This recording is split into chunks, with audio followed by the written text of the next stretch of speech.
జై తెలంగాణ. అన్ని పిడికిలు లేవాలా, జై తెలంగాణ. సరిపోతలేదు సౌండ్, రేవంత్ రెడ్డికి వినబడాలా, జై తెలంగాణ. ఇక్కడ అన్ని పిడికిలు లేవాలా, జై తెలంగాణ. యువకులు మాత్రమే ఉంటారు అక్కడ, దయచేసి మన వాళ్ళు అందరు కూర్చోవాలి ప్లీజ్. కూర్చోండి, అందరు కూర్చోవాలి. నేను పిలుస్తాను, కూర్చోండి ప్లీజ్. కూర్చోవాలి ప్లీజ్, అందరు కూర్చోవాలి. ఎన్నుకున్న కూర్చోవాలి. స్క్రీన్ కనబడతలేదు, ఇంకా స్క్రీన్ వేస్తారు ఇప్పుడు. గౌరవనీయులు, కూర్చోవాలి. ఈరోజు ఎక్కడైతే కాంగ్రెస్ మోసం చేసిందో అదే సరూర్ నగర్లో ఈరోజు ఈ యువ సంగ్రామ సదస్సుకి అధ్యక్షత వహిస్తున్న సోదరుడు, శాసన మండలి సభ్యుడు, బీఆర్ఎస్ యువజన విభాగం అధ్యక్షుడు తమ్ముడు శ్రీ శంబిపూర్ రాజు గారికి, గౌరవనీయులు స్థానిక శాసనసభ్యులు ఎల్బీ నగర్ ఎమ్మెల్యే గారు పెద్దలు శ్రీ దేవిరెడ్డి సుధీర్ రెడ్డి గారు, గౌరవ మాజీ మంత్రివర్యులు పెద్దలు శ్రీమతి సబితా ఇంద్రారెడ్డి గారు, మాజీ మంత్రివర్యులు పెద్దలు శ్రీ తలసాని శ్రీనివాస్ యాదవ్ గారు, గౌరవ మాజీ మంత్రివర్యులు పెద్దలు శ్రీనివాస్ గౌడ్ గారు, గౌరవ మాజీ మంత్రివర్యులు శ్రీ రెడ్డియా నాయక్ గారు, ఇంకా వేదిక పైన ఉన్న గౌరవనీయులైన మా శాసనసభ్యులు అందరూ కూడా ఈరోజు మీ మీద గౌరవంతో ముందు వరుస మొత్తం మా తమ్ముళ్లకు చెల్లెలకిచ్చి వెనకాల కూర్చున్నారు. వాళ్ళకు ఒకసారి గట్టిగా చప్పట్లు కొట్టాలి. అందరు ఎమ్మెల్యేలు, ఎంపీలు ఒక్కసారి వారు లేచి దండం పెట్టుకోవాలని కోరుతా ఉన్నాం. పెద్దలు, గౌరవ ఎమ్మెల్యేలు, ఎంపీలు అందరూ ఒక్కసారి లేచి నమస్కారం చేయాలని చెప్పి సభకు నా ప్రార్థన. గౌరవ శాసనసభ్యులు, శాసన మండలి సభ్యులు, మాజీ మంత్రివర్యులు వారందరికీ ధన్యవాదాలు. అదేవిధంగా ఇప్పటిదాకా మాట్లాడిన సోదరులు సింబు గారు, నవీన్ పట్నాయక్ గారు, మురళీధర్ గారు, రవికుమార్ గారు, మంజులా గారు, ప్రవీణ్ గారు, బూక్యా కుమార్ గారు, కళ్యాణ్ గారు, శంకర్ నాయక్ గారు, అదేవిధంగా కిరణ్ రాథోడ్ గారు, ప్రత్యూష రాథోడ్ గారు, సింధు గారు, ఆస్మా గారు, ఇంద్రా నాయక్ గారు, తమ్ముడు ఆకాష్ గారు, అట్లాగే కృష్ణ, శ్రీకాంత్, నవీన్ గౌడ్, ఇంకా చాలా మంది మిత్రులు మాట్లాడినారు. వారందరికీ కూడా హృదయపూర్వకంగా ధన్యవాదాలు. కానీ వాళ్ళు ఇక్కడికి వచ్చినాక మీ ఉత్సాహం చూస్తుంటే ఒకటే అనిపిస్తా ఉన్నది, రేవంత్ రెడ్డి గారు ఇప్పటిదాకా ఒక లెక్క, ఈ జోష్ చూస్తుంటే ఇక్కడి నుంచి మరొక లెక్క స్టార్ట్ అవుతుంది నీకు. ఎందుకంటే ఇక్కడికి వచ్చింది మామూలు పిల్లలు కాదు, ఉడుకు నెత్తురుతో ఊరకలెత్తే యువతరం ఇక్కడికి వచ్చింది. నెత్తురు మండే నవతరం ఇక్కడికి తరలి వచ్చింది. జంగ్ సైరన్ మోగించడానికి వచ్చిన మా యంగ్ జనరేషన్ కు హృదయపూర్వకంగా నమస్కారాలు.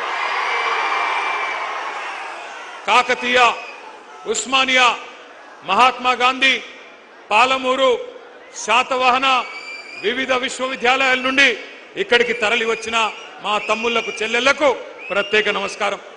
అశోక్ నగర్ నుండి, దిల్సుఖ్ నగర్ నుండి, చిక్కడపల్లి నుండి, వివిధ కోచింగ్ సెంటర్ల నుండి ఇక్కడికి తరలి వచ్చిన మా పోటీ పరీక్షలకు ప్రిపేర్ అవుతున్న అభ్యర్థులందరికీ నమస్తే. పెద్దలు ఎప్పుడో చెప్పారు, యువశక్తి శివమెత్తితే పోరాటాలు పోటెత్తుతాయి, నవశక్తి విజృంభిస్తే విప్లవాలు విరబూస్తాయి, మీరు పిడికిలి బిగిస్తే పీఠాలే కదిలిపోతాయి, మీ గలాలు గర్జిస్తే కుర్చీలు కూలిపోతాయి. రేవంత్ రెడ్డి గారు గుర్తుపెట్టుకోండి, మీరు కదం దొక్కితే ఉద్యమాలు ఉప్పెనలైనాయి. గతంలో తెలంగాణ ఉద్యమం చూసినాం ఏ రకంగా. మరి తెలంగాణ ఉద్యమంలో యువత కలిసి వచ్చిన తర్వాత పెద్దలు కేసీఆర్ గారి నాయకత్వంలో ఏ రకంగా రాష్ట్రాన్ని సాధించుకున్నామో కూడా ప్రపంచం మొత్తం చూసింది. ఇవాళ ఎందుకు కలుసుకున్నాం ఇక్కడ, మనం ఎందుకు ఇంతమంది ఇక్కడికి వచ్చినాం, ఒక్కసారి గుర్తు చేయాల్సిన బాధ్యత మా అందరి మీద ఉన్నది. రేపటి తెలంగాణ నిర్మాతలు మీరు, రేపటి ఈ దేశ భవిష్యత్తుకు నిర్ణేతలు మీరు. మరి అట్లాంటి యువతరాన్ని దగా చేయవచ్చునా ఆలోచించండి. ఎందుకు ఈరోజు ఈ కార్యక్రమం ఏర్పాటు చేసుకున్నాం? ఒకటే ఒక కారణం, ఒక మహాద్రోహాన్ని, మీకు జరిగిన మోసాన్ని, వంచనని గుర్తు చేసుకొని మర్చిపోకుండా ఎవరైతే మోసం చేశారో వారికి బుద్ధి చెప్పడానికే ఈ సమావేశం. సరిగ్గా ఇదే నేల మీద, సరిగ్గా ఇదే ప్లేస్ లో 38 నెలల కింద మే 8, 2023 ఆనాడు ఇదే సరూర్ నగర్ స్టేడియం సాక్షిగా ఒక దారుణమైన దగా జరిగింది. దగా పడ్డది ఎవరు? తెలంగాణ యువత. దగా కోరులు ఎవరు? కాంగ్రెస్. 2023లో ఇక్కడే ఇదే గడ్డ మీద ఇదే గ్రౌండ్ లో ఆ రోజు మీటింగ్ జరిగింది. ఢిల్లీ నుంచి ప్రియాంక గాంధీ వచ్చింది, గల్లీ నుంచి కల్తీ కాంగ్రెస్ నాయకులు అందరూ వచ్చినారు, హైకమాండ్ నుంచి గాంధీలు, గాంధీ భవన్ లో దూరిన గాడ్సేలు అందరూ కలిసి ఒక మాయా మస్తీంద్ర కార్యక్రమం చేసి బురిడి పత్రం ఒకటి రిలీజ్ చేసినారు. దాని పేరు యూత్ డిక్లరేషన్ అని పెట్టినారు. 60 ఏళ్లు తెలంగాణ గడ్డ మీద నెత్తురు పారించిన దుర్మార్గమైన పార్టీ కాంగ్రెస్ ఆ రోజు వాగ్దానాల వరద పారించింది. తెలంగాణ బిడ్డల మీద తూటాలు పేల్చిన పార్టీ, వేల మందిని చంపిన పార్టీ కాంగ్రెస్. ఆ రోజు యూత్ డిక్లరేషన్ అని పెట్టి ఏం చెప్పిందో ఒక్కసారి ఆ స్క్రీన్ మీద, మీ పక్కన పెట్టిన స్క్రీన్ల మీద మీరు చూడాలని చెప్పి నేను కోరుతా ఉన్నా. ఆ వీడియో ప్లే చేయండి. Youth declaration.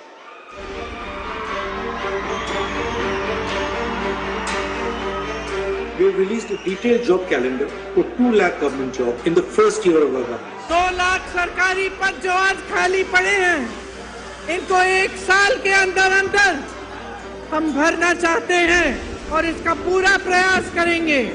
भर्ती के लिए हर साल एक जॉब कैलेंडर बनाया जाएगा।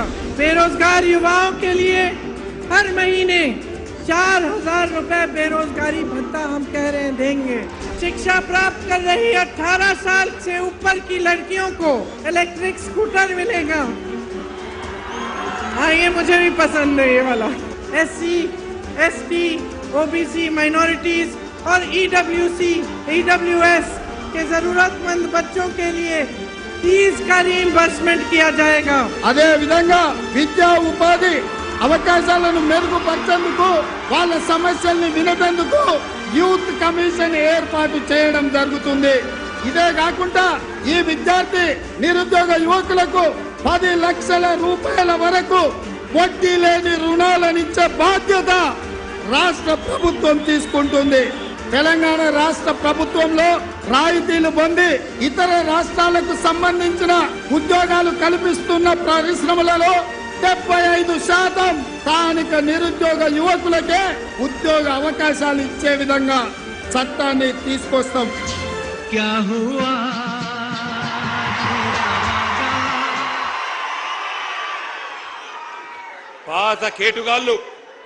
పాత కేటుగాళ్ళు కొత్త డూప్లికేట్ గాళ్ళు ఇద్దరు కలిసి తెలంగాణ యువత మీద నకిలీ ప్రేమలు నటిస్తూ విసిరిన వల పేరే యూత్ డిక్లరేషన్. ఈ యూత్ డిక్లరేషన్ లో 24 హామీలు తెలంగాణ యువతకు కాంగ్రెస్ పార్టీ ఇచ్చింది. నేను అడుగుతా ఉన్నా, ఇక్కడికి వచ్చిన మా తమ్ముళ్లను, మా చెల్లెలను, ఒక్కటన్నా నెరవేరిందా? ఒక్కటన్నా నెరవేరిందా? సౌండ్ వినబడతలేదు. ఒక్క హామీ అన్న నెరవేరిందా? ఏడాదిలో 2 లక్షల ఉద్యోగాలు వచ్చినాయా? ప్రైవేట్ కంపెనీల్లో 75% రిజర్వేషన్ వచ్చిందా? కాలేజీ అమ్మాయిలకు స్కూటీలు వచ్చినాయా? యువతకు 10 లక్షల రుణాలు వచ్చినాయా? ఫీజు రీయింబర్స్మెంట్ పైసలు వచ్చినాయా? 4 ట్రిపుల్ ఐటీలు, 3 యూనివర్సిటీలు వచ్చినాయా? నెలకు 4,000 నిరుద్యోగ భృతి వచ్చిందా?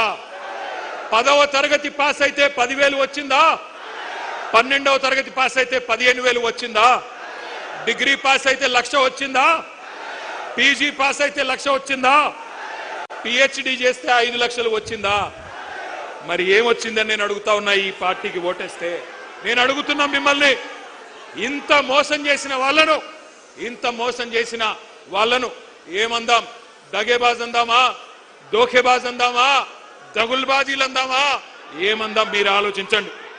ఒక్క మాటలో చెప్పాలంటే, young generation got cheated by a old jackal. Young generation got cheated by a old jackal. ఒక జిత్తుల మారి ముసలి నక్క కాంగ్రెస్ యువజనాన్ని తెలివిగా చిత్తు చేసింది. ఒకనాడు మా జగిత్యాల అలిశెట్టి ప్రభాకర్ అనే ఒక మహాకవి, ఆయన అన్న ఒక మాట గుర్తొస్తున్నది వాళ్ళ ఉపన్యాసాలు వింటుంటే. ఆయన అన్నాడు అలిశెట్టి ప్రభాకర్ గారు, ఒక నక్క ప్రమాణ స్వీకారం చేసిందట ఇంకెవ్వరిని మోసగించనని. ఒక పులి పశ్చాత్తాపం ప్రకటించిందట తోటి జంతువులను నేను ఇంకా చంపనని. ఇవాళ వీళ్ళ మాటలు వింటుంటే 60 ఏళ్లు నెత్తురు రుచి మరిగిన కాంగ్రెస్ ఏ రకంగా మోసం చేసిందో ఒక్కసారి గుర్తు చేసుకోమని చెప్పి నేను కోరుతా ఉన్నా. కాంగ్రెస్ పార్టీ పుట్టు పూర్వోత్తరాలు మీకు తెలుసు. అన్ని తెలిసి కూడా చైతన్యవంతమైన మనం వాళ్ళ మోసపు వలలో పడ్డాం. కానీ ఈరోజు ఏం జరిగింది? కాంగ్రెస్ వాళ్ళకు అధికార పీఠం వచ్చింది, నిరుద్యోగులకు మాత్రం బలిపీఠం ఎక్కే పరిస్థితి వచ్చింది. 31 నెలలు అయిపోయింది, 32వ నెల నడుస్తా ఉంది. సడి లేదు, చప్పుడు లేదు. కళ్ళబొల్లి మాటలు నమ్మి గ్రామాల్లో తిరిగి మీ నాయనమ్మ కాళ్ళు, మీ తాత కాళ్ళు, మీ అమ్మమ్మ కాళ్ళు, మీ మామల కాళ్ళు, అత్తల కాళ్ళు, కోడల కాళ్ళు, అందరి కాళ్ళు మొక్కి కేసీఆర్ కు ఓటేయకండి, కాంగ్రెస్ ను గెలిపించండి అని ప్రచారం చేసిన నిరుద్యోగులు ఇవాళ బాధపడతా ఉన్నారు. ఇప్పుడే ఆ తమ్ముళ్ళు మాట్లాడింది మీరు విన్నారు.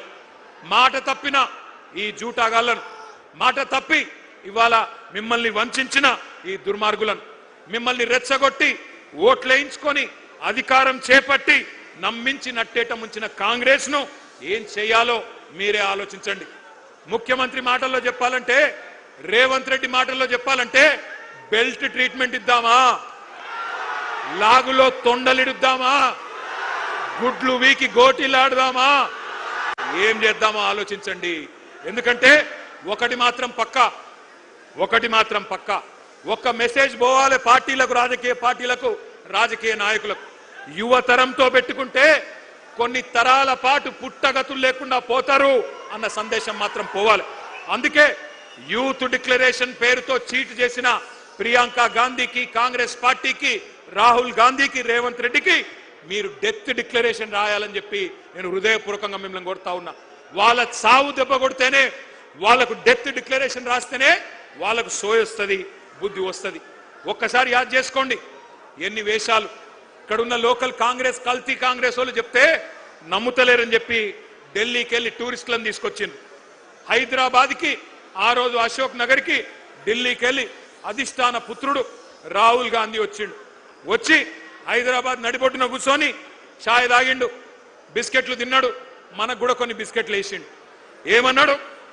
2 ఉద్యోగాలు, 2 ఉద్యోగాలు బీకేయండి, కేసీఆర్ది, కేటీఆర్ది ఉద్యోగం బీకేయండి, ఒకటే సంవత్సరంలో 2 లక్షల ఉద్యోగాలు ఇస్తా అన్నాడు. అన్నాడా లేదా? మీరు కింద మర్చిపోతే ఒక్కసారి ఆ స్క్రీన్ మీద రాహుల్ గాంధీ ట్వీట్ తెలుగులో పెట్టాలని కోరుతా ఉన్నాం. కూర్చోండి మధ్యలో, మీరు కూర్చోండి, జర కూర్చోండి, మధ్యలో ఉన్న వాళ్ళందరూ కూర్చోండి, కూర్చోరా నాయన.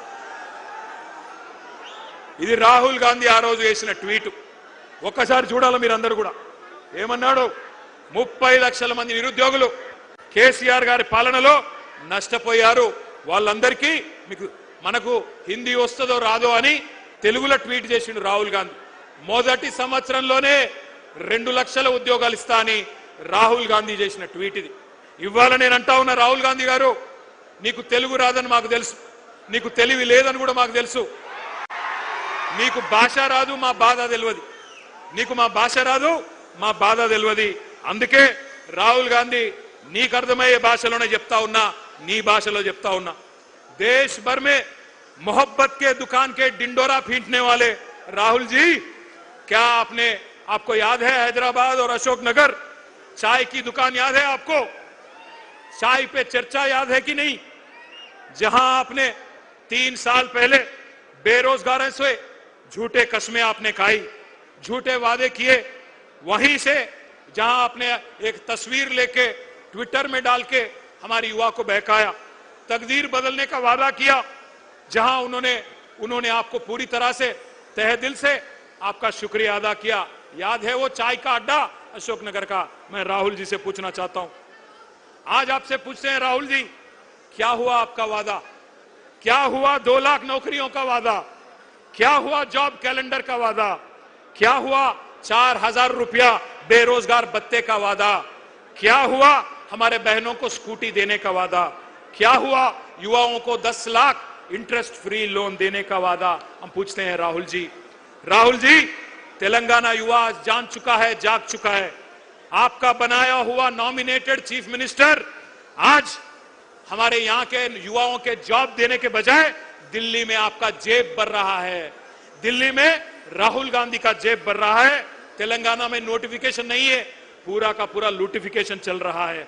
इसलिए हर बेरोजगार की धड़कन चीख चीख कर कह रही है, आपकी मोहब्बत की दुकान नहीं है, धोखे का मकान है। 3 साल पहले कांग्रेस ने इसी जगह से यूथ डिक्लेरेशन किया था। आज इसी जगह से तेलंगाना का नौजवान कांग्रेस का डेथ डिक्लेरेशन लिखने के लिए तैयार है। राहुल जी, मैं आपसे कहता हूं, కొలువుల కుంభమేళా అన్నారు, కొలువుల కుంభమేళా అన్నారు, ఇవాళ కుంభకోణాల కుంభమేళా చేస్తా ఉన్నారు.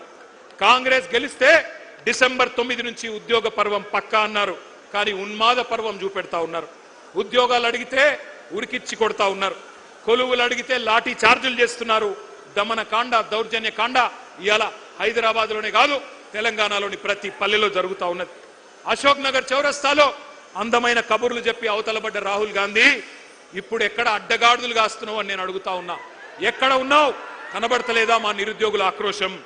గల్లీలో నిరుద్యోగి ఆవేదన పడతా ఉన్నాడు, ఢిల్లీలో ఏ గుడ్డి గుర్రాల పనులు దొమ్ముతున్నావు రాహుల్ గాంధీ అని నేను అడుగుతా ఉన్నా. అశోక్ నగర్ చౌరస్తాలో ఇవాళ అభ్యర్థులు శోకిస్తున్నారు, ఏడుస్తున్నారు, వినిపిస్తలేదా? దిల్సుఖ్ నగర్ లో యువత మీద లాఠీలు విరుగుతా ఉన్నాయి, వినిపించడం లేదా?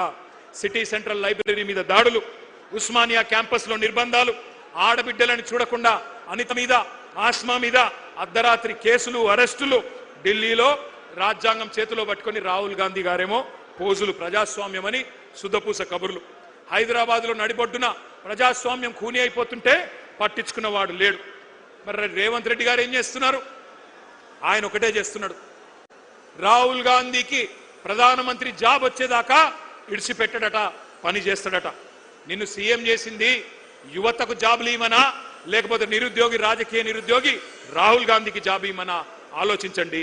మీకు గుర్తుండాలి, 2023 నవంబర్లో ఆ రోజు ఎన్నికల్లో రాష్ట్ర శాసనసభకి ఎన్నికలు జరిగితే ఆ రోజు కాంగ్రెస్ పార్టీ వాళ్ళు జాబ్ క్యాలెండర్ ప్రకటించారు. ఒక్కసారి ఫుల్ పేజ్ అడ్వర్టైజ్మెంట్లు వేసినారు. ఆ ఫుల్ పేజ్ ఒకసారి చూపెట్టాలని చెప్పి, ఆ స్లైడ్ వేయాలని చెప్పి మా వాళ్ళని కోరుతా ఉన్నాం. ఇది గుర్తుండాలి మీకు, కాంగ్రెస్ వాళ్ళు నవంబర్ 2023లో వేసిన జాబ్ క్యాలెండర్.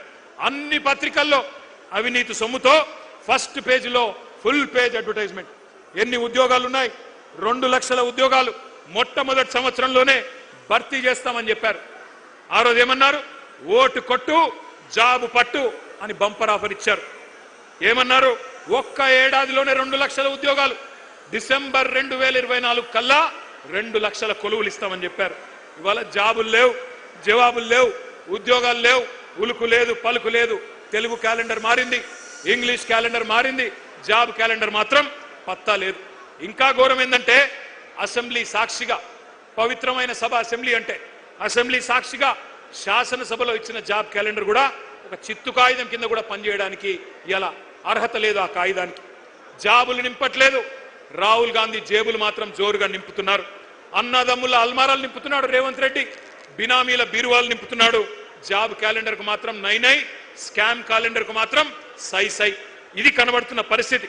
ఒక్క మాట ఇక్కడికి వచ్చిన మా తమ్ముళ్ళు, మా చెల్లెళ్ళు, నేను ఒకటే కోరుతా ఉన్నా, మనం గనక చరిత్రను మర్చిపోతే భవిష్యత్ తరాలు మనం క్షమించవు. ఎందుకంటే చరిత్ర అనేది ఒక ముఖ్యమైన సబ్జెక్టు.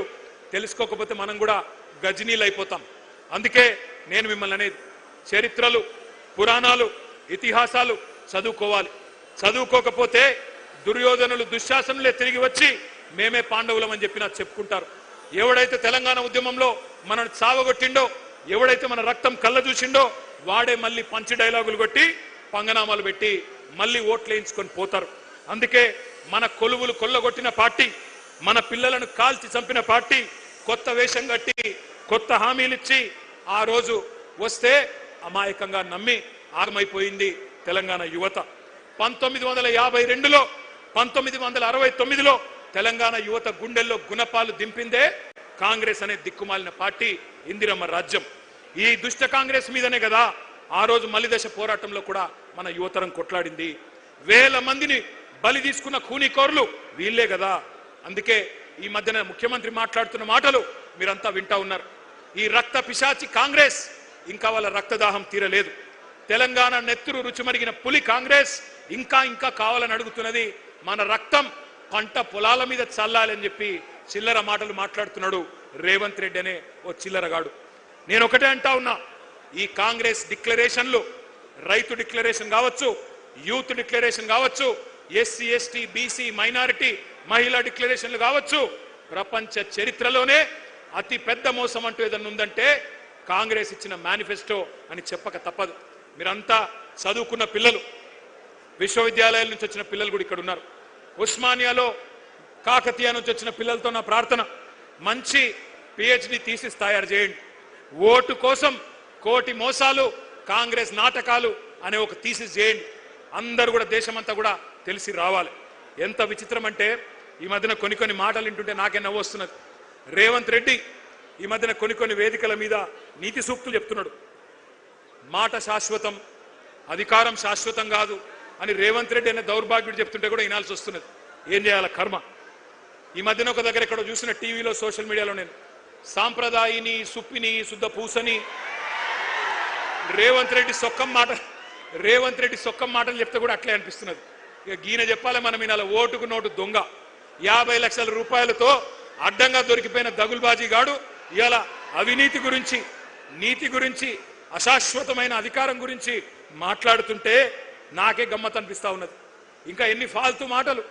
ఒక్కడు కాదు, కాంగ్రెస్ వాడు ప్రతి ఒక్కడు ఏమంటారు, ఒకడు 60,000 ఉద్యోగాలు ఇచ్చినామంటాడు, ఒకడు 70,000 ఇచ్చినా అంటాడు, ఒకడు 1,00,000 ఉద్యోగాలు అయిపోయినాయి అంటాడు.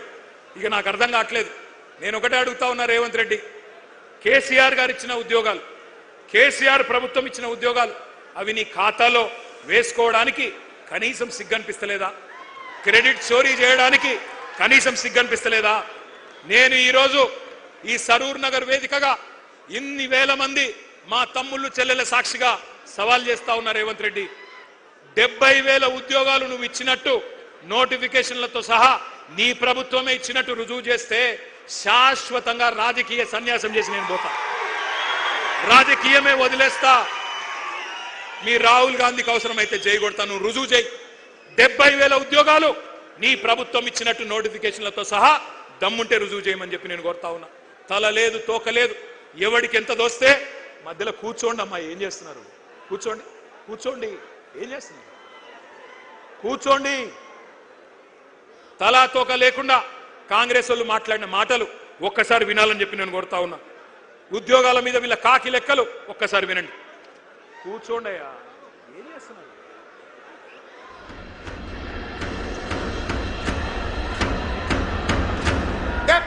ప్రభుత్వ ఉద్యోగాలు ఇచ్చిన ఈనాడు 67,717 ప్రభుత్వ ఉద్యోగ ఖాళీలు భర్తీలు చేసి వివిధ శాఖల్లో ప్రభుత్వ ఉద్యోగాలు మనం భర్తీ చేసినాం. దాదాపు 56,000 మందికి నియామక పత్రాలు, ఉద్యోగాలు, ప్రభుత్వ ఉద్యోగాలు రిక్రూట్మెంట్ చేసి నియామక పత్రాలు కూడా ఇచ్చినటువంటి పరిస్థితి మీ అందరికీ తెలుసు. నిరుద్యోగ భృతి ఎప్పుడు ఇస్తారని అడుగుతా ఉన్నాడు మిత్రుడు. మేము నిరుద్యోగ భృతి 6 గ్యారంటీల్లో కానీ మేము డీప్లో కానీ మేము 6 గ్యారంటీల్లో కానీ మేము డీప్లో కానీ మేము చెప్పలేము. వివిధ రంగాల్లో 56,000 ఉద్యోగాలు ఇచ్చిన ఘనత కాంగ్రెస్ పార్టీ అధ్యక్ష. మేము ఇప్పటికే 80,000 ఉద్యోగాలు ఇచ్చాము 2 సంవత్సరాల్లో. 85,000 ఉద్యోగాలు ఇచ్చాము. 2 లక్షల ఉద్యోగాలు ఇచ్చి తీరుతాము. సంవత్సరానికి కాదా 2 లక్షలని? లేదు, మా టర్మ్ లో 2 లక్షల ఉద్యోగాలు ఇస్తామని చెప్పాం. ప్రభుత్వం అధికారంలోకి వచ్చిన తర్వాత 60,000 ఉద్యోగాలను నింపడం జరిగింది ప్రభుత్వం. దాదాపు 70,000 ప్రభుత్వ ఉద్యోగాలు ఇచ్చిన ఘనత మా కాంగ్రెస్ పార్టీ ప్రభుత్వాన్ని. ఇప్పుడు మేము ఉద్యోగ ఖాళీలను భర్తీ చేస్తామన్నాం. ఉద్యోగాల ఖాళీలు భర్తీ చేస్తాం. అది 50,000 కానీ 1,00,000 కానీ 2 లక్షలు 1 year లో చేస్తామని పేపర్లో ప్రకటనలు ఇచ్చారు. ఎవడు ఇవ్వలేదండి, ఎవడు ఇవ్వలేదు. ఉద్యోగాలు 2 లక్షల ఉద్యోగాలు కాంగ్రెస్ పార్టీ హామీ ఇచ్చింది ఆ రోజులలో. ఇప్పటి వరకు 1,00,000 ఉద్యోగాలు ఆల్రెడీ భర్తీ కావడం జరిగింది. విన్నారు కదా, ఒకడు 60 అంటాడు, ఒకడు 70 అంటాడు, ఒకడు 80 అంటాడు, ఒకడు 1,00,000 అంటాడు, ఒకడు 2 లక్షలు ఎప్పుడు చెప్పనే లేదంటాడు. అసలు వాళ్ళకు అబద్ధం ఆడితే అతికినట్టని ఉండాలా. కనీసం అబద్ధాల్లోనన్న ట్రైనింగ్ ఇవ్వాలి అనుమూల రేవంత్ రెడ్డి గారు, అది కూడా ఇస్తలేడు. ఇదివరకు ఎవడన్నా దొంగ లెక్కలు చెప్తే కాకి లెక్కలు అనేటోళ్ళు, కానీ ఇవాళ అందరూ కాకి లెక్కలు కాదు కాంగ్రెస్ లెక్కలు అనే పరిస్థితి వచ్చింది. ఎందుకంటే నేను అడిగిన శాసనసభలో కూడా, అయ్యా ఎన్ని ఉద్యోగాలు ఇచ్చినారు మీరు, కరెక్ట్గా చెప్పండి అని శాసనసభ సాక్షిగా కాంగ్రెస్ ప్రభుత్వమే చెప్పింది. 16,978 ఉద్యోగాలు మాత్రమే ఇచ్చామని. కానీ అందులో కూడా రీనోటిఫికేషన్లు తీసేస్తే కేసీఆర్ ప్రభుత్వంలో ఇచ్చిన నోటిఫికేషన్లను రద్దు చేసి తిరిగి ఇచ్చిన వాటిని తీసేస్తే 10,000 ఉద్యోగాలు కూడా ఈ 2.5 సంవత్సరాల్లో రేవంత్ రెడ్డి ప్రభుత్వం ఇవ్వలేదు. ఇది వాస్తవం. కానీ ఇంకా సిగ్గు లేకుండా పిసిసి అధ్యక్షుడు చెప్తున్నాడు మహేష్ గౌడ్ గారు, మేమెన్నడూ చెప్పలేదు ఏడాదిలో 2 లక్షల ఉద్యోగాలన్న మాట ఎన్నడూ చెప్పలేదని మహేష్ గౌడ్ గారు చెప్తున్నాడు. బట్టి విక్రమార్క గారు ఉప ముఖ్యమంత్రి చెప్తున్నాడు నిరుద్యోగ భృతి హామీ 4,000 ఇస్తామన్నది మేము ఇయ్యనే లేదు అని ఆయన బొంకుతా ఉన్నాడు. ఈ మహానుభావులు ఏమేం చెప్పినారో గుర్తుందా? కాలేజీ అమ్మాయిలకు స్కూటీలు ఇస్తామన్నారు. ఇవాళ ప్రియాంక గాంధీ గారిని రాష్ట్రంలోని మా చెల్లెలు అడుగుతున్నారు, ఎక్కడ నీ స్కూటీలు అని అడుగుతా ఉన్నారు. స్కూటీలు లేవు, మొత్తం లూటీ మాత్రం జోరుగా నడుస్తా ఉన్నది. బ్రహ్మాండంగా నోటిఫికేషన్లు లేవు, లూటిఫికేషన్ మాత్రం జోరుగా నడుస్తున్నది. భూముల లూటిఫికేషన్, బూడిద లూటిఫికేషన్, ఇసుక లూటిఫికేషన్, అట్లాగే బొగ్గు లూటిఫికేషన్, బ్రదర్స్ లూటిఫికేషన్, బామ్మరిది లూటిఫికేషన్, ఇది మాత్రం బ్రహ్మాండంగా నడుస్తా ఉన్నది. మరి అనుకోని బాధ ఏమున్నది, అనుకోని లాభం ఏమున్నది? ఇప్పుడు అసలు సీటు మీద కూర్చున్నాడు ఎవడు? ఓటుకు నోటు దొంగ. నమ్మించి మోసం చేయడంలో నిష్ణాతుడు, పిహెచ్డి చేసిన వాడు రేవంత్ రెడ్డి. అప్పుడు ఓటుకు నోటు, ఇప్పుడు ఓటేసినోడికి వెన్నుపోటు. గోల్మాల్ తిప్పి పోలింగ్ బూత్లలో మీతో ఆ రోజు ప్రచారం చేయించుకొని ఇవాళ మీరు మాట్లాడుతుంటే బూతులు తిడతా ఉన్నాడు.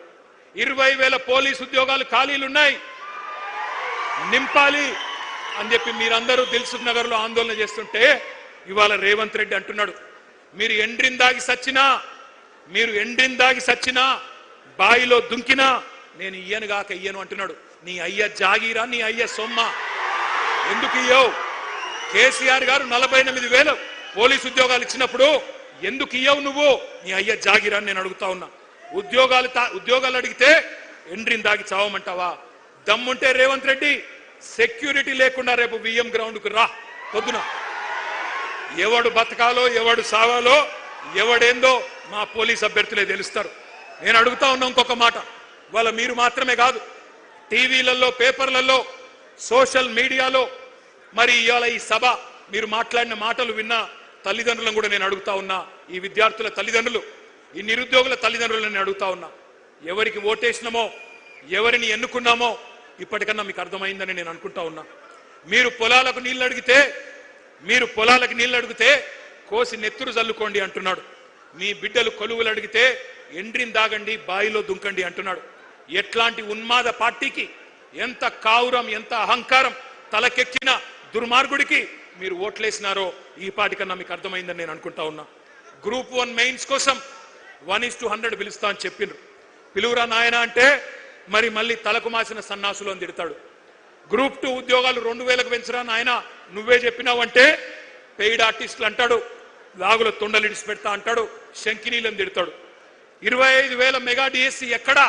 దగా డిఎస్సి చేసినావు నువ్వు, మెగా డిఎస్సి కాదు ఇచ్చింది అంటే మళ్ళీ నీ గుడ్లు వీకి గోటీలాడతాను చిల్లర మాటలు మాట్లాడతాడు. వయో పరిమితి ఆనాడు కేసీఆర్ గారు పెంచినరు, నువ్వెందుకు తగ్గించినావు, అట్లే ఉంచు అంటే దాని మీద స్పందన ఉండదు. ఎందుకింత అహంకారం, ఎందుకింత బలుపు? ఈ అవమానాలు, ఈ అవహేళనలు మర్చిపోతారు తెలంగాణ పిల్లలు అనుకుంటున్నావా రేవంత్ రెడ్డి? ఎన్నికలకు ముందు మళ్ళీ ఒక గారెడి చేస్తా, ఏదో ఒక మాట చెప్తా, అంతా మాయా మస్తీంద్ర చేయొచ్చు, గాయబ్ చేయొచ్చు అనుకుంటున్నావా? గుర్తుపెట్టుకో, ఈ పిల్లలు సామాన్యమైన పిల్లలు కాదు.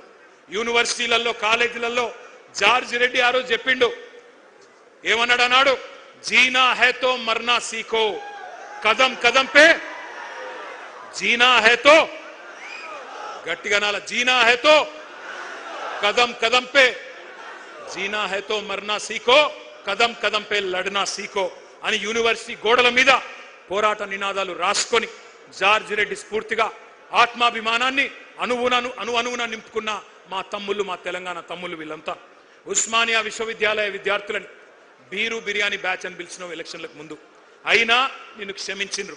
Hyderabad central university, Maulana Azad university వాళ్ళ భూములు గుంజుకున్నావు, రియల్ ఎస్టేట్ దందా చేస్తున్నావు, క్షమించరు నిన్ను. పొట్టు ఆకలుంది ఈ యువతరానికి, ఒట్టు పెట్టుకుంటున్నారు కాంగ్రెస్ కు గోరి గడతామని గుర్తుపెట్టుకో. కాంగ్రెస్ కథకు ముగింపు వాళ్ళే రాస్తారు. నీ క్లైమాక్స్ హిట్లర్ కంటే దారుణంగా ఉంటది రేవంత్ రెడ్డి, గుర్తుపెట్టుకో. పెద్ద పెద్దోళ్ళు నీలిగినోళ్ళు చాలా మంది మాట్లాడినోళ్ళు ఎక్కడెక్కడో పోయినారు. ఇవాళ 10 ఏళ్ల కాలంలో మేము కొంత ప్రయత్నం చేసినాం, సిన్సియర్గా చేసినాం, చాలా సిన్సియర్గా నిజాయితీగా పనిచేసినాం. ఎన్నడూ యువతను కించపరచలేదు, చులకన చేసి మాట్లాడలేదు. నీళ్లు నిధులు నియామకాలు మా ఉద్యమ ట్యాగ్ లైన్. అందుకే మన కొలువులు మనకే దక్కాలి అనే అది నిజం చేయడానికే కేంద్రంతో యుద్ధం చేసినాం. మీకు ఒక్క మాట తెలవాల తమ్ముళ్ళు, కేసీఆర్ గారు పెద్దలు తెలంగాణ సాధించిన నాయకుడు, చావు నోట్లో తలబెట్టి మనకు రాష్ట్రాన్ని ఇచ్చిన నాయకుడు. ఆయన మీకోసమే కొత్త జోనల్ సిస్టమ్ తేవడానికి 2.5 సంవత్సరాలు కష్టపడ్డాడు. ఇక్కడి కొలువులు, ఇక్కడి ప్రభుత్వ ఉద్యోగాలు మన పిల్లలకే రావాలని 95% స్థానిక రిజర్వేషన్ చేయాలని చెప్పి శాసనసభలో బిల్లు పాస్ చేసి ఢిల్లీకి మోడీ దగ్గర పంపినాడు. 2 ఏళ్లు మోడీ గారు దాన్ని బూజు దులపకుండా అట్లే పెట్టుకుంటే కేసీఆర్ గారు మళ్ళీ తిరిగిపోయి మోడీ గారిని కలిసి, అయ్యా మా నినాదమే నియామకాలు, నీళ్లు నిధులు, మా పిల్లలు ఎదురు చూస్తున్నారు, నోటిఫికేషన్లు ఆలస్యమవుతున్నాయి, ఈ కారణం వల్ల దయచేసి సంతకం పెట్టించండి అంటే ఆ రోజు మోడీ గారు అన్న మాట ఏమన్నాడు ఆయన? ఏందయ్యా నీది ఏమైనా ప్రత్యేక దేశం అనుకుంటున్నావా, లేక భారతదేశంలో ఒక రాష్ట్రం అనుకుంటున్నావా? 95% రిజర్వేషన్ లేనిది ఎట్లుంటది? అట్లా దేశంలో ఎక్కడ లేదు, ఏ రాష్ట్రంలో అంటే కేసీఆర్ గారు 1.5 గంటల సేపు మొత్తం తెలంగాణ ఉద్యమ చరిత్ర చెప్పిండు. ఎట్లా మన పిల్లలు కొట్లాడి పోరాడి ముల్కీ ఉద్యమం నుంచి, గైర్ ముల్కీ ఉద్యమం నుంచి, ఇడ్లీ సాంబార్ గోబ్యాక్ ఉద్యమం నుంచి 610 జీవో, గిర్గ్లానీ కమిషన్ అన్ని కూడా 6 పాయింట్ ఫార్ములా అన్ని చెప్తూ 14F అన్ని చెప్పి ఒప్పించి మెప్పించి చివరికి ఆ రోజు మోడీ గారిని ఒప్పిస్తే 95% స్థానిక రిజర్వేషన్లున్న ఒకే ఒక్క రాష్ట్రం భారతదేశంలో మన తెలంగాణ. ఇది మన కేసీఆర్ సాధించిన విజయం, మన కేసీఆర్ సాధించిన విజయం. డిస్టర్బ్ చేయకండి బిడ్డ. ఒక్కసారి నేను మిమ్మల్ని అడుగుతా ఉన్నా, ఎంత ఘర్షణ పడ్డామో, ఎంత పని చేశామో, ఎంత శ్రమ చేశామో మాకు తెలుసు, మీకు తెలుసు. కానీ నేను మొత్తం మంచి జరిగిందని నేను అంటలేను. కొన్ని పొరపాట్లు కూడా జరిగినాయి, తెలుసో తెలియకనో కొన్ని పొరపాట్లు జరిగినాయి. టీఎస్పీఎస్సీ పేపర్ లీక్ అయింది. పేపర్ లీక్ అయితే కాంగ్రెస్ ఓడో బీజేపీడో పట్టుకోలేదు, మన ప్రభుత్వమే పట్టుకుంది. మీడియానో ఇంకెవరో పట్టుకోలే, మన ప్రభుత్వమే పట్టుకొని వాళ్ళని శిక్షించింది. కానీ మీకు కోపం వచ్చింది, కొద్దిగా ఇంకా గట్టిగా ఉండాలి, ఆ బోర్డును రద్దు చేయాలి, ఇంకా ఆ రోజు స్ట్రిక్ట్గా ఉంటే బాగుండదన్న కోపం మీకు కూడా వచ్చింది. అందుకే నేను అంటున్నా, మీ ఆవేదన మాకు అర్థమైంది, మీ ఆరాటం అర్థమైంది, కొన్ని పొరపాట్లు జరిగిన విషయం కూడా మాకు అర్థమైంది. వాటిని సవరించుకునే సత్తా కూడా మళ్ళీ బీఆర్ఎస్ కు మాత్రమే ఉంది. ఆనాడు చెప్పినాం, ముందు చెప్పాం, ఈ రోజు కూడా చెప్తా ఉన్నాం. ఎప్పుడు ఎవరు అడిగినా, ఏ వేదిక ద్వారా అడిగినా చెప్తాం. 9.5 ఏళ్లలో ఆ రోజు మన ప్రభుత్వం, కేసీఆర్ గారి ప్రభుత్వం చేపట్టిన నియామకాలు 2,32,308 పోస్టులు. ప్రక్రియ పూర్తి చేసి భర్తీ చేసిన జాబులు 1,60,083 ఉద్యోగాలు. ఒక్కసారి ఆ స్లైడ్ వేయాలని చెప్పి నేను కోరుతా ఉన్నాను. నేను ఇవాళ ఈ వేదికగా ఇవాళ నేను కాంగ్రెస్ ను, బీజేపీని కూడా సవాల్ చేస్తా ఉన్నా. భారతదేశంలో ఒక దశాబ్ద కాలంలో కోవిడ్ వచ్చిన అత్యధికంగా ఉద్యోగాలు సృష్టించిన రాష్ట్రం తెలంగాణ. ఇవి గాలికి చెప్పే గణాంకాలు కాదు, కళ్ళబొల్లి కాకి లెక్కలు కాదు. ఎవరైనా ఛాలెంజ్ చేసుకోవచ్చు. కాంగ్రెస్ గనుక ముందుకొచ్చినా, బీజేపీ ముందుకొచ్చినా దీన్ని రుజువు చేసే బాధ్యత మాది. కానీ మేము ఒక చిన్న తప్పు చేసినాం. మేము డబ్బా కొట్టి చెప్పుకోలేదు, సభలు పెట్టి సర్టిఫికెట్లు పంచలేదు, ఫ్రంట్ పేజీలో యాడ్ చేయలేదు. మేము చేసిన తప్పు అది. గోబెల్స్ గోరి నుంచి లేచి వచ్చినట్టు పని కట్టుకొని ప్రాపగాండా చేసినారు. అపనిందలు, అబద్ధాలతోని ఒక విద్వేషం మీ మనసు నిండా నూరిపోసినారు. కేసీఆర్, కేటీఆర్ ఉద్యోగాలు ఊడగొడితే మీకు ఉద్యోగాలు వస్తాయని చెప్పి మరి గాంధీ భవన్ లో దూరిన గాడ్సేలు రెచ్చగొట్టారు. సరే, ఎన్నికల్లో గెలుపోవటంలో సహజం, మేము ఓడిపోయినాం. కానీ నేను అడుగుతా ఉన్నా ఇక్కడికి వచ్చిన మీ అందరినీ, వచ్చినాయా మరి ఉద్యోగాలు? 2 లక్షల ఉద్యోగాలు వచ్చినాయా? ఉసిగొల్పిన మేధావులు, నేను వారి పేరు తీసుకోను, ఉసిగొల్పిన మేధావులు వాళ్ళు ఉద్యోగాలు సంపాదించుకున్నారు. ఇప్పుడు ఉలకట్లేదు, పలకట్లేదు, కనీసం మీ వైపు చూడట్లేదు. సామాజిక న్యాయం అని కోతలు కోసిన వాళ్ళు ఇవాళ మరి బహుజన విద్యార్థులకు, ఎస్సీ ఎస్టీ బీసీ విద్యార్థులకు గొంతు కోసే విధంగా జీవో నంబర్ 29 తెస్తే దాని మీద మాట్లాడరు. పోరాటం మళ్ళీ చేస్తున్నది బీఆర్ఎస్ పార్టీ మాత్రమే. జీవో నంబర్ 46 మీద పోరాటం చేస్తున్నది మళ్ళీ మా తమ్ముడు రాకేష్ రెడ్డి నాయకత్వంలో మళ్ళీ మీరు మాత్రమే. అందుకే నేను అంటా ఉన్నా, ఒకటి రెండు కాదు, ఈ 2.5 సంవత్సరాలలో ఎక్కడ ఎవరికి ఏ అన్యాయం జరిగినా నిలబడ్డది మనం, కలబడ్డది మనం, ప్రభుత్వంతో తలపడ్డది మనం. బడుగు బలహీన వర్గాల విద్యార్థులకు సంబంధించిన ఫీజు రీయింబర్స్మెంట్ ఎలక్షన్లకు ముందు ఏం చెప్పిండు రేవంత్ రెడ్డి? 5 లక్షల విద్యా భరోసా కార్డు ఇస్తా అన్నాడు. ఫీజు రీయింబర్స్మెంట్ అవసరమే లేదు, తల్లిదండ్రులకు బాధనే ఉండదు, 5 లక్షల క్రెడిట్ కార్డు ఇస్తా అన్నాడు. మరి వాళ్ళ నేను అడుగుతా ఉన్నా, వస్తుందా ఫీజు రీయింబర్స్మెంట్? వస్తున్నదా? 12,000 కోట్ల రూపాయలు బకాయిలు పడ్డారు. మరి విద్యార్థులు అడిగితే వాళ్ళ మీద కేసులు, కాలేజీలు అడిగితే వాళ్ళ మీద కేసులు. ఇక కొత్త డైలాగ్ ఒకటి నేర్చుకున్నాడు రేవంత్ రెడ్డి. పాఠాలట ఇప్పుడు ఇంగ్లీష్లో తెలుగులో చెప్పొద్దట, పాఠాలు జర్మన్లో చెప్పాలన్నట, జపనీస్ భాష నేర్పియాలన్నట, కొరియన్ భాష నేర్పియాలన్నట, కొరియన్ భాష నేర్పియాలన్నట. నేను రేవంత్ రెడ్డికి చెప్తున్నా, అరే నువ్వు తెలుగు నేర్చుకోరా నాయన, ముందు తెలుగు నేర్చుకో, హిందీ నేర్చుకో, ఇంగ్లీష్ నేర్చుకో, నీకు తెలుగులో బూతులు వస్తాయి తప్ప తెలుగు రాదు నీకు. అందుకే నేను అంటున్నా కొరియన్ భాష, జపాన్ భాష. నేను అడుగుతున్నా, తెలివైనోడైతే తెలివున్నోడైతే టీచర్లను అంటున్నావు జపనీస్ నేర్పండి, కొరియన్ నేర్పండి అని. వాళ్ళకు వచ్చా ముందు టీచర్లకు నేర్పేటానికి రావాలన్నా వద్దా జపనీసు కొరియన్? అది లేదంట, కానీ నేర్పాలంటున్నాడు. ఎట్లా ఉంది ఇవాళ రాష్ట్రంలో పరిస్థితి అంటే, కాలేజీ పిల్లలు ఫీజు బకాయింపులు అడిగితే బెదిరింపులు, కాలేజీ యాజమాన్యాలు ఫీజు రింబర్స్మెంట్ ఇయ్యన్నా అంటే వాళ్ళ మీద విజిలెన్స్ దాడులు, రిటైర్డ్ ఇంజనీర్లు మాట్లాడితే చెర్లపల్లి జైలు వేస్తా అంటాడు, వాతావరణ శాస్త్రవేత్తలు ఎల్నినో వస్తుంది అంటే బెల్ట్ ట్రీట్మెంట్ ఇస్తా అంటాడు, కాలేజీ వాళ్ళు ఫీజులు అడిగితే విజిలెన్స్ దాడులు, ఇక ఉద్యోగులు డిఎల్ అడిగితే వాళ్ళ మీద ఏసీబీ రైడ్లు, ఎస్బీఐని బెదిరిస్తా, ఎల్ఎన్టీని బెదిరిస్తా, నేనే రాజు, నేనే మంత్రి, నేనే హిట్లర్ అని బట్లర్ మాటలు మాట్లాడుతున్నాడు ఈ చిల్లర నాయకుడు. ఒక ముఖ్యమంత్రిలా కాదు, ఒక రౌడీ షీటర్లా, గూండాలాగా ఇవాళ వ్యవహారం నడుస్తూ ఉన్నది. ఈ మధ్యకాలంలో ఒకరోజు మేమందరం అసెంబ్లీలో ఉన్నాం, నేను, మా సుధీర్ రెడ్డి గారు, సబితమ్మ, తలసాని గారు అందరం ఉంటే, రాజీవ్ యువ వికాసం అని చెప్పి ఓ స్కీమ్ చేస్తున్నాం, అద్భుతాలు చేస్తామన్నారు. నేను అడుగుతా ఉన్నా, ఇవాళ ఉన్నదా రాజీవ్ యువ వికాసం? వచ్చిందా ఎవరికైనా రూపాయి కనీసం? యువ వికాసం లేదు, అంతా విలాపమే. రాష్ట్రంలో రేవంత్ రెడ్డి బ్రదర్స్ మాత్రమే విలాసవంతంగా ఉన్నారు, యువత మొత్తం విలపిస్తున్నది. ఇక సర్కారు ఉద్యోగాలు పక్కకు పెడితే ప్రైవేట్ ఉద్యోగాలను కూడా అటకెక్కించిండు, వాటిని కూడా నాశనం చేస్తా ఉన్నాడు. కానీ వాళ్ళ నేను గర్వంగా ఒక విషయం మీతో పంచుకోవాలి, గర్వంగా పంచుకోవాలి. మనం ఆనాడు ప్రభుత్వంలో ఉన్నప్పుడు 10 ఏళ్లలో కష్టపడి పనిచేసినాం కాబట్టే ప్రైవేట్ రంగంలో 26 లక్షల కొలువులు సృష్టించినాం. 3,23,000 ఐటీ ఉద్యోగాలు ఉంటే హైదరాబాద్లో 9,46,000 పెంచిన ఘనత కేసీఆర్ ప్రభుత్వానిది. ఇది జాబుల జాతర అంటే. అట్లాగే ఇండియాలో ప్రతి 3 సాఫ్ట్వేర్ జాబ్స్ కొత్తగా వస్తుంటే ఒకటి హైదరాబాద్లోనే మరి సృష్టించినామంటే ఏ రకంగా ఐటీ రంగం మెరుపు వేగంతో దూసుకుపోయిందో ఒక్కసారి ఆలోచన చేయండి.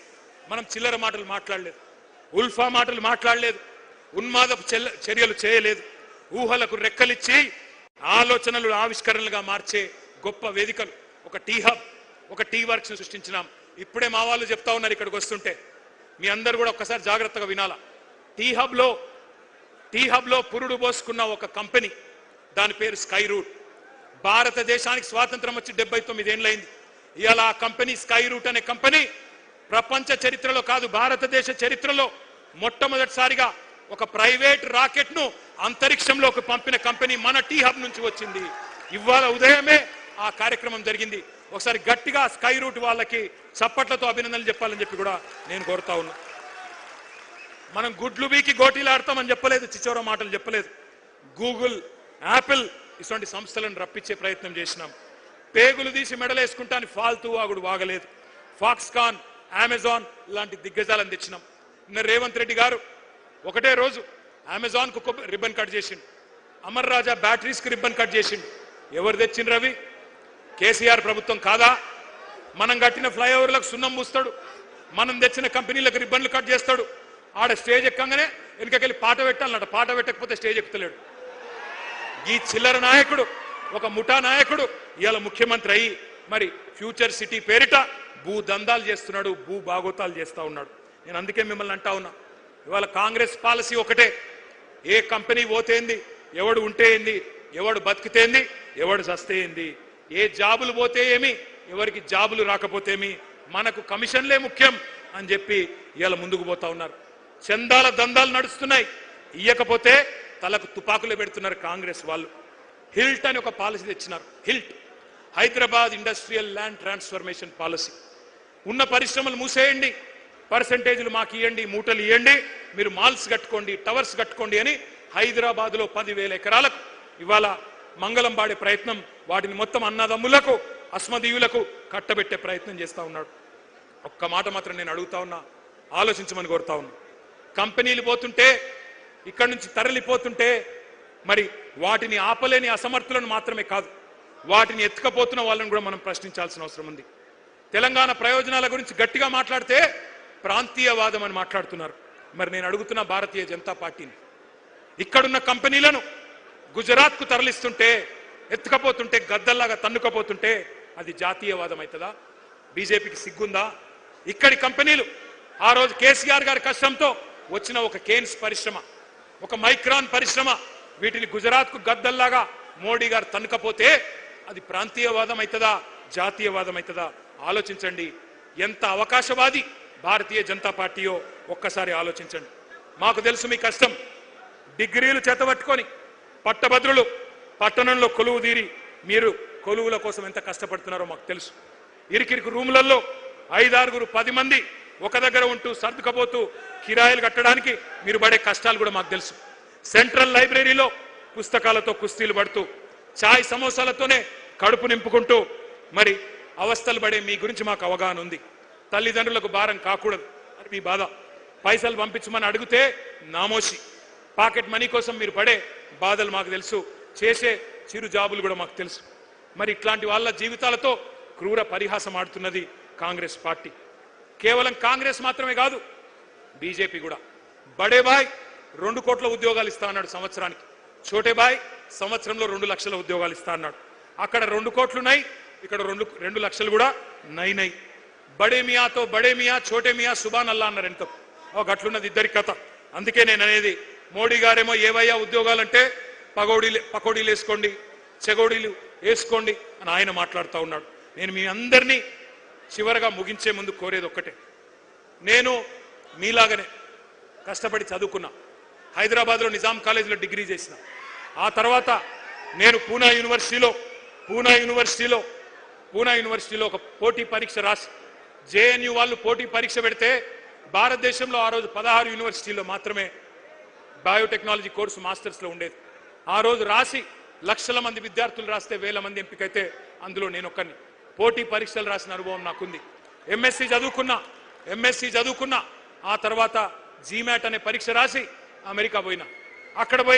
అక్కడ ఎంబీఏ చేసి మళ్ళీ అక్కడ కూడా ఇంటర్వ్యూలకు అపియర్ అయ్యి కష్టపడి ఏ సిఫారసు లేకుండా అమెరికాలో ఉద్యోగాలు సంపాదించుకున్నా. నాకు తెలుసు పరీక్షలు రాయడం ఎంత కష్టమో తెలుసు, పోటీ పరీక్షలకు ప్రిపేర్ అవ్వడం ఎంత కష్టమో తెలుసు, ఇంటర్వ్యూలకు అపియర్ కావాలంటే ఎంత కష్టమో తెలుసు, ఉద్యోగం కొట్టడం ఎంత కష్టమో తెలుసు. నేను అడుగుతున్నా మిమ్మల్ని ఆలోచించమని. ఈ రేవంత్ రెడ్డికో బండి సంజయ్కో కనీసం పరీక్షలు రాసే తెలివి ఉన్నదా? నకలు కొట్టే బ్యాచ్ ఇది. ఏం చదివినరో ఎవరికి తెలియదు. ఒక్క పోటీ పరీక్ష రాసిన మొఖాలు ఇవి. ఒక జాబ్ కొట్టినరా ఎప్పుడన్నా జీవితంలో? గోడ మీకు సున్నం కొట్టుడు తప్ప జాబ్ కొట్టే మొఖాలు ఇవి. మరి వాళ్ళు మాట్లాడుతున్నారు ఇలా నిరుద్యోగుల గురించి. మీ కష్టం తెలిసింది మాకు, అందుకే మేము అడిగేది, అందుకే మీకు చెప్పేది. మీ బాధ్యత పెద్దది, మా తమ్ముళ్ళు చెల్లెళ్ళది. ఇవాళ కేవలం ఉద్యోగాల గురించి మాత్రమే కాదు మీరు ఆలోచించాల్సింది, నోటిఫికేషన్ల గురించి మాత్రమే కాదు. ఎట్లా ఉన్న రాష్ట్రం ఎట్లా అయిందో ఒక్కసారి ఆలోచించండి. నేను మిమ్మల్ని అందరినీ చెప్పేది ఒకటే, ఇవాళ మీ తండ్రి ఒక రైతన్న, మీ తండ్రి ఒక నేతన్న కావచ్చు, ఒక గీత కార్మికుడు కావచ్చు, ఒక ఆటో డ్రైవర్ కావచ్చు, మీ చెల్లె ఒక ఆశా వర్కర్ కావచ్చు, మీ అక్క ఒక అంగన్వాడీ టీచర్ కావచ్చు. ఇవాళ రాష్ట్రం మొత్తంలో ఎట్లాంటి పరిస్థితి ఉన్నదో ఒక్కసారి ఆలోచించండి. బుల్డోజర్ల విధ్వంసం, బూతుల వరద, అవినీతి బురద. మరి ఇవాళ సర్కార్ అనేది లేదు ఈ రాష్ట్రంలో, సర్కస్ మాత్రమే ఉన్నది. ఎంత చండాలమైన వ్యవహారం చేస్తా ఉన్నారో ఆలోచించండి. ఈ అవినీతి పరుడు, ఈ అవివేకి మన రాష్ట్రాన్ని బికారుల రాష్ట్రం అంటాడు, దివాలా తీసిన రాష్ట్రం అంటాడు. ఆత్మగౌరవం లేకుండా ఢిల్లీ పోతే నన్ను దొంగలాగా చూస్తున్నారని మాట్లాడుతున్నాడు. మరి అందుకే నేను అంటా ఉన్నా, తెచ్చుకున్న తెలంగాణ తెరలైపోతుంటే, పాడైతుంటే తెలంగాణ యువత చూస్తా ఊరుకోవాలా ఆలోచించండి. నేను అడగట్లేదు మిమ్మల్ని నేపాల్ లాగా భూకంపం పుట్టించమని అడగట్లేదు, నేను అట్లా చేయమని అడుగుతలేను. శ్రీలంక లాగా శివతాండవం చేసి యువతరం మరి అక్కడి ప్రభుత్వాన్ని కూల్చింది, అట్లా చేయమని నేను అడుగుతలేను. విధ్వంసాలకు దిగుమని చెప్పి నేను పిలుపునిస్తలేను. అల్లర్లు చేయమని ఆజ్యం పోయడం లేదు. రెచ్చగొట్టి చిచ్చు పెట్టి కేసుల్లో ఇరికించి తప్పించుకునే రాజకీయం బీఆర్ఎస్ చేయదు. ఉద్యమ కాలంలో కూడా కేసీఆర్ గారు ఒక్కటే చెప్పిండ్రు, పిల్లలను జాగ్రత్తగా చూసుకోండి, వాళ్ళ నెత్తురు చిందొద్దు అని చెప్పినాడు. మీ అందరికీ అందుకే ఒక అన్నగా ఒక సోదరుడిగా నేను మాటిస్తా ఉన్నా, ఖచ్చితంగా 2028లో 600 మళ్ళీ తిరిగి కేసీఆర్ గారు ముఖ్యమంత్రి అవుతారు. ఈసారి మీ బాధ్యత మీ అన్నగా నేను తీసుకుంటా. గతంలో కొన్ని పొరపాట్లు జరిగినాయి, గతంలో కొన్ని పొరపాట్లు జరిగినాయి, కానీ ఈసారి అట్లా కాకుండా పూర్తి స్థాయిలో బాధ్యత నేను తీసుకుంటాను. ఒక అన్నగా మీకు అండగా నిలబడతాను. రాబోయే 2 ఏళ్లు పోరాటం చేద్దాం. ఆ తర్వాత అధికారంలోకి వచ్చినాక జాబ్ క్యాలెండర్తో సహా మీరు కోరుకున్న విధంగా నోటిఫికేషన్లు, మీరు కోరుకున్న పారదర్శకంగా మీ భవిష్యత్తుకు ఒక సోదరుడుగా నేను అండగా ఉంటానని చెప్పి బాధ్యతగా విజ్ఞప్తి చేస్తూ పేరు పేరున మీకు నమస్కారాలు తెలియజేస్తూ జై తెలంగాణ. అందరికీ భోజనాలు ఉన్నాయి, దయచేసి భోజనం చేసినాకనే బయలుదేరాలా. Thank you. జై తెలంగాణ. అన్ని పిడికిలు లేవాలి. జై తెలంగాణ.